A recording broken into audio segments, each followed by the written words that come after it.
This is called briefly the channel on YouTube. This is the name of the thing. My name is John Black, Super Chemist, and we're going to see what these people are saying about Italy. Italy is at a breaking point.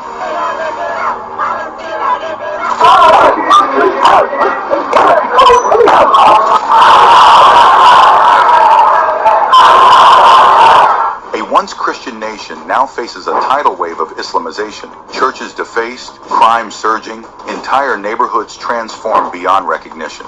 This is not just migration. This is an invasion of culture, values, and identity. How did we get here? And more importantly, can Italy stop it? Let's begin with cold, hard facts.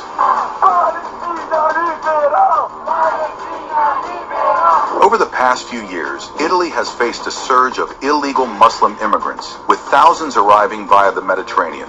What was once a humanitarian crisis is now turning into a national emergency. And it's not just about numbers, it's about consequences. Take Lampedusa, Italy's southernmost island, which has seen boat after boat of illegal arrivals. The town of 6,000 people was flooded with over 10,000 migrants in just 1 week. Local law enforcement... Keep in mind, these countries aren't as big as the United States. This is like a state.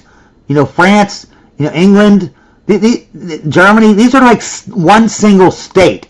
So when they say 10,000 in a week, multiply that by 50 states. And that, you know, that's the equivalent. Was overwhelmed, residents terrified, and the government left scrambling.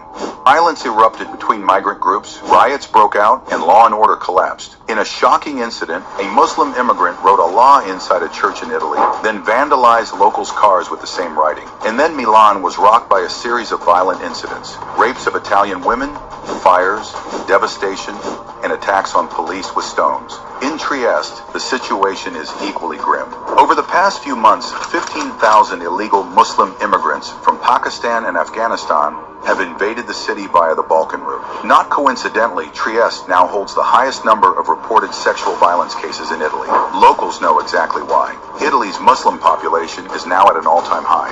They're trying to pass blaspheme laws right now in England. Right now, it's on the books. They're arguing about it in Congress, or their thing of, you know, Parliament or whatever. In 2025, estimates suggest that over 6% of Italy's total population is Muslim. That's nearly 4 million. Trust me, it's more than 6%. I can guarantee you that. At least 10%. There's no way it's less than 10%. Okay? And their entire population, when you're talking about all illegal aliens, not just the Muslims, yeah, they're up to like 20, 25, maybe even 30% of their country is now illegal aliens. It's the very least 20, because all the countries now are 20% illegal aliens. Okay, except the United States has the lowest amount. We have 10% of our population is now illegal aliens, right? 20 million came in under Biden, and we already had 10 million. That's 30 million out of 300 million. That's 10%. Yeah, but overseas this started happening for more, you know, earlier. So yeah, they're up to like the lowest 20% of their populations, all of them or more, are all illegal aliens. People, many of whom arrived illegally.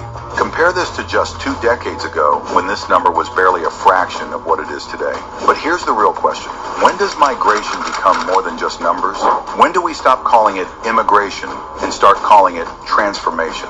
From unauthorized mosques to religious enforcement zones, reports from cities like Bologna and Palermo suggest that some neighborhoods are becoming unrecognizable. Lampedusa alone has seen an unprecedented 200,000 illegal Muslim immigrants settle in just 1 year. Every day, at least 30 boats land in Italy, carrying men from Libya, Tunisia, Pakistan, and Bangladesh. Men who will soon be placed in hotels with government aid, while 8 million Italians live in absolute poverty without work. Prime Minister Giorgia Meloni came to power with a promise: stop illegal migration. Italy signed multiple agreements with Tunisia, Libya, and Albania to curb the influx. The Albanian processing centers were supposed to filter out illegals before they... These are all just pretend, unless they have a Trump, okay? Unless they have a Trump, or whoever's running Poland, unless they got a guy like that, which they don't, All these things that they say that they're doing, they're not, we're stopping, we closed down the border, we're shipping all of them back as they come in, we're shipping more out than they're coming in right now. It's all a lie. Like, come on, they keep getting caught over and over and over lying, and you still keep believing them. They even touched Italian soil. But did it work? The latest figures tell a different story. In 2023, Italy received over 160,000 illegal migrants. In 2024, that number was cut by only 15%. In 2025, despite the toughest crackdowns yet, tens of thousands still slip through. Even with increased deportations, the issue is far from solved. And let's talk about European policies, because Italy is not alone in this fight. France, Germany, and Sweden are all struggling with similar issues. But unlike these countries, Italy sits right at the doorstep of the Mediterranean. The burden is heavier, the stakes higher. Meanwhile, the crime rates in immigrant-dominated areas are soaring. Milan, once the pride of Italy, has turned into a battleground. Muslim immigrants have set fires, attacked police with stones, and vandalized businesses. These are not isolated incidents. These are patterns. So where does Italy go from here? Are we witnessing the slow Islamization of an entire nation? Will the Italian identity, rooted in centuries of history, be replaced by a new cultural order? And most importantly, if this trend continues, will there even be an Italy as we know it in the next 20 years?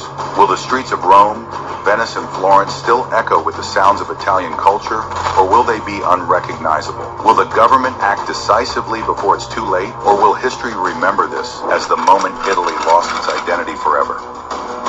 When there are signs of physical maturity, it becomes permissible for the husband in Islamic law to have marital relationships or consummate the relation with his bride. And this is the example of the Prophet, peace be upon him. Do you know what precocious puberty is?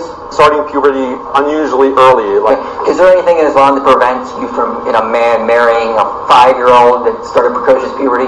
You can arrange a marriage even as an infant, but that doesn't mean that sex is allowed. Could a man have a marriage to a 5-year-old consummated if she started precocious puberty? If she starts showing signs of physical maturity, then yes, that's permissible, as I said. Age 4. If there are signs so this is something that becomes biologically impossible because I have a study that shows it goes as early as 11 months. A Muslim woman say that she was in favor of child marriage. I'm asking you a question. Do you agree with child marriage? Yes. Do you agree with child marriage? I'm not going to deny it. Do you agree with child marriage? Yes. Right. That is the problem. Do you condemn paedophilia? No, I don't. You don't condemn paedophilia. Did you hear that? Did Muhammad marry a 6-year-old child? Did Muhammad marry a 6-year-old child? Did he have sex with a 9-year-old child? And what? Right, that's paedophilia. If you are a man and you have sex with a 9-year-old child, that's paedophilia. Yes, it is. Yes, it is. Right, let's look at those conditions. Right?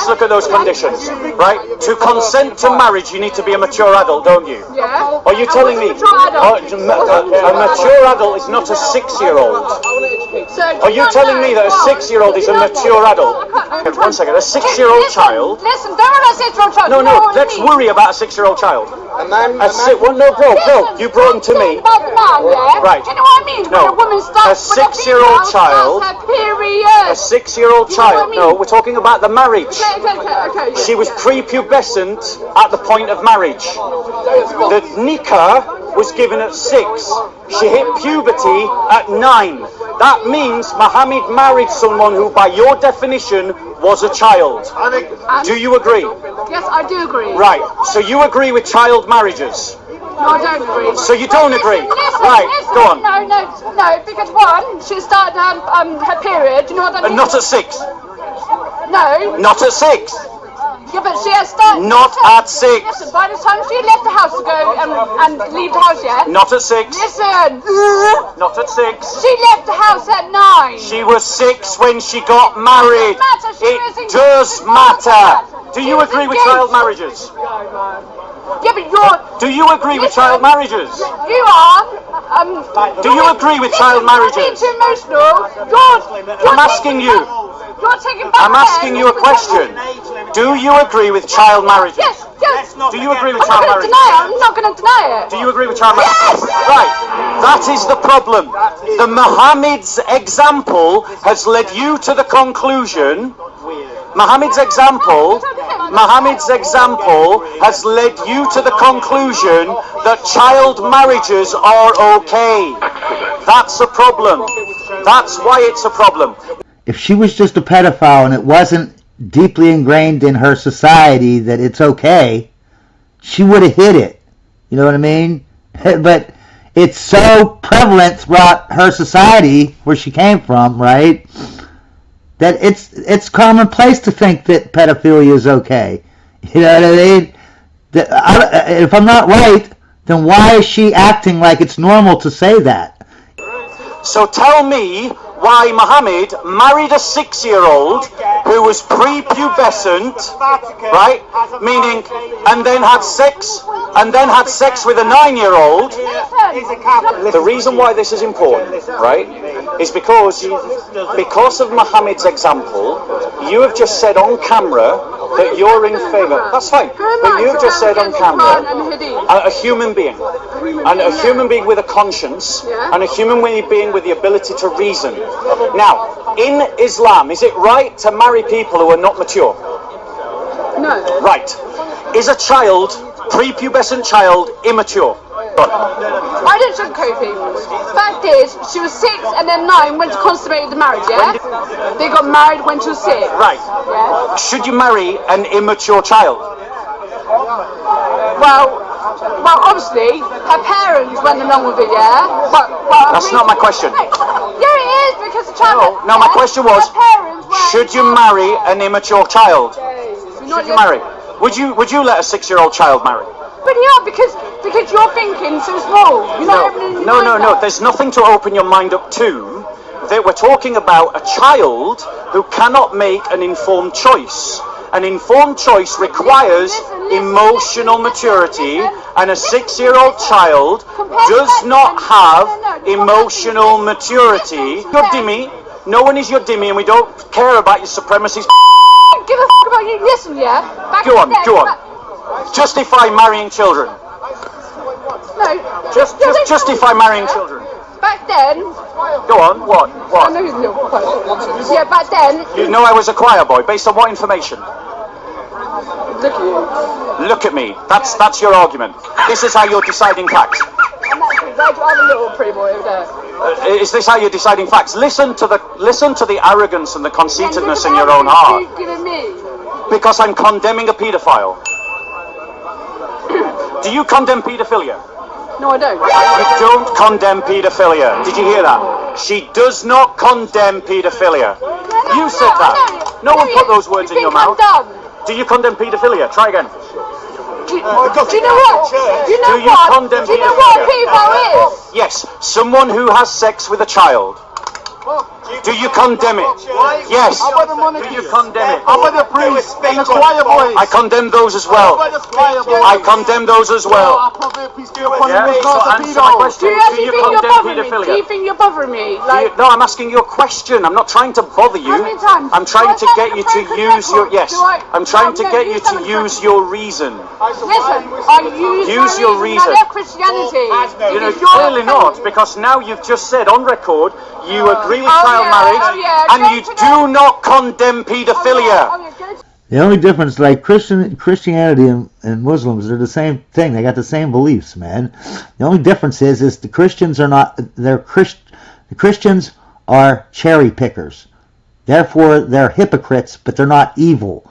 The Muslims, they're not hypocrites. You know, they believe everything that's in that. You know, everything in the Bible or in their Quran.